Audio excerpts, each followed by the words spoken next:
Hello दोस्तों, हमारे YouTube channel में आपका स्वागत है। शिक्षा विभाग से जुड़ी हुई कोई भी जानकारी होती है तो हम आप तक सबसे पहले पहुंचाने का प्रयास करते हैं।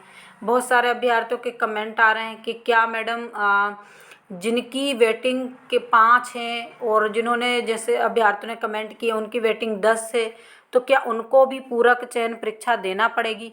तो देखिए, ये हम आपको एक न्यूज़पेपर की कटिंग दिखा रहे हैं जिसमें देखिए यहाँ पर 61 याचिकाएं लगी थी। 61 याचिकाओं में 15 से 2000 अभ्यर्थियों को 2 महीने के भीतर चयन परीक्षा करवाने का आदेश दिया गया था, जिनको आयु सीमा में छूट नहीं मिली थी।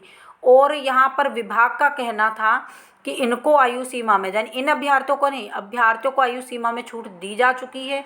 और देखिए विभाग ने क्या बोला हाई कोर्ट में कि जो 2018 की भर्ती है उसका एग्ज़ाम 19 में हुआ था और 21-22 से उसकी काउंसलिंग शुरू हुई थी।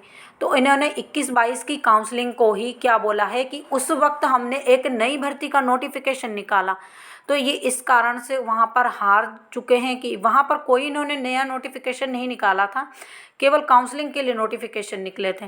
तो इन्होंने उस भर्ती को नई भर्ती बताकर, जो उस वक्त तो सोचिए ये आदेश भी पारित नहीं हुआ था, ये आदेश भी आपका 23 की इसमें पारित हुआ, तो कि 3 वर्ष की छूट दी जाएगी 22 और 23 में। और 22 की भर्ती प्रक्रिया पहले शुरू हो चुकी थी, तो फिर इन्होंने क्या, सेकंड काउंसलिंग में इन्होंने कहा हमने इनको छूट दे दी है।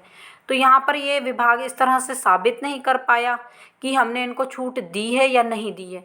तो इस कारण से हाई कोर्ट ने क्या किया है, जो अभ्यर्थी आयु सीमा से बाहर हो चुके हैं उनके लिए केवल परीक्षा करवाने का प्रावधान रखा था। लेकिन विभाग क्या कर रहा है, क्योंकि विभाग का कहना है कि ये 2023 की भर्ती से बाहर हुए हैं, तो इसीलिए जो 23 के पद बचे हुए हैं जितने भी, चूंकि हाईकोर्ट ने तो इनके लिए नए पद निकालने की बात कही है, लेकिन विभाग, चूंकि देखिए आप सभी को जानते हैं कि विभाग ना पद वृद्धि करता है ना कुछ, तो विभाग चाहता है कि जितने भी ये अब आपके पद बचे हैं उन पर एक नया नोटिफिकेशन निकाल कर और इन अभ्यर्थियों को लेकर और एक नई परीक्षा करवाई जाए। अब यहाँ पर हाई कोर्ट ने नहीं कहा है कि जो 2023 की पहले से परीक्षा दे चुके हैं उनको परीक्षा देनी पड़ेगी, लेकिन यहाँ विभाग क्या करना चाहता है, आप लोगों को और जो अभ्यर्थी रह चुके हैं उन लोगों को मिलाकर एक परीक्षा करवाएगा।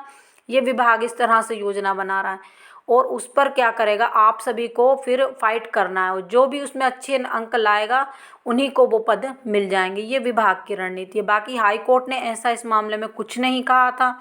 अब यहाँ पर सवाल उठता है कि क्या उन सभी वेटिंग अभ्यर्थियों को, तो विभाग अगर वेटिंग अभ्यर्थियों को लेकर परीक्षा करवाएगा तो सभी को देना पड़ेगी, जितने भी अभ्यर्थी, चाहे वेटिंग आप ये मान के चलिए कितनी रहेगी आपकी, चाहे आपकी 5 वेटिंग हो या फिर आप जैसे कि आप SC ST का मान लीजिए 50 अंक और 40 अंक से पास होना है, इस पर भी अगर कोई वेटिंग में होगा तो उसको भी वो परीक्षा देनी पड़ेगी, क्योंकि इनके भी अच्छे अंक आ सकते हैं, बाद में इनकी भी अच्छी रैंक लग सकती है परीक्षा के बाद। अब दूसरी बात, ये तो 23 की भर्ती का हो गया कि इन लोगों को एग्ज़ाम देना पड़ेगा। साथ में हम आपको ये बताएं कि विभाग केवल, पहली बात तो हाई कोर्ट ने ये कहा था कि जो 2018 की भर्ती में वेटिंग में थे केवल उनको लेकर ही परीक्षा करवाई जाए। 23 वाले वेटिंग वाले नहीं थे, 23 वाले वेटिंग वाले यहाँ एग्ज़ाम नहीं दे सकते हैं।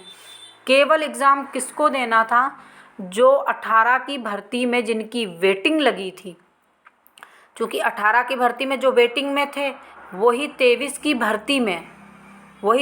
भर्ती नहीं दे पाए, क्योंकि वो आयु सीमा को पार कर चुके थे। तो केवल परीक्षा उन वेटिंग अभ्यर्थियों के लिए थी। यहाँ पर हाई कोर्ट ने स्पष्ट निर्देश दिया, लेकिन विभाग ने अपनी तरफ से 23 के वेटिंग वालों को इसमें ले लिया है। तो यही कारण है कि आपको परीक्षा देनी पड़ सकती है। बिल्कुल, ये ये DPI की तरफ से आदेश है कि अगर हम वेटिंग वाले अभ्यर्थी लेंगे तो फिर 23 वाले वेटिंग अभ्यर्थी भी लेंगे, जबकि आदेश केवल 22 के वेटिंग अभ्यर्थियों का था और जो 23 की चयन परीक्षा नहीं दे पाए थे उनके लिए था केवल, और वेटिंग अभ्यर्थी यहाँ पर 23 वाले भी विभाग लेना चाहता है। तो ये विभाग अपनी तरफ से कर रहा है, लेकिन यहाँ पर हाई कोर्ट का कुछ नहीं है। अब चाहे वो किसी की कितनी भी वेटिंग लगी हो, सबको ही एग्ज़ाम देना पड़ेगा अगर पूरक चयन परीक्षा होती है। लेकिन पूरक चयन परीक्षा आप ये देखेंगे 2 महीने के अंदर अंदर हो जाएगी। तो आप सभी अब इंतज़ार कर लीजिए, थोड़ा देख लीजिए। अगर अक्टूबर नवंबर में इसका नोटिफिकेशन आता है तो फिर 100% आपको परीक्षा देनी ही पड़ेगी, और नहीं आता तो फिर आपकी सेकंड काउंसलिंग हो जाएगी। तो इसी प्रकार की जानकारी के लिए हमारे साथ बने रहिए।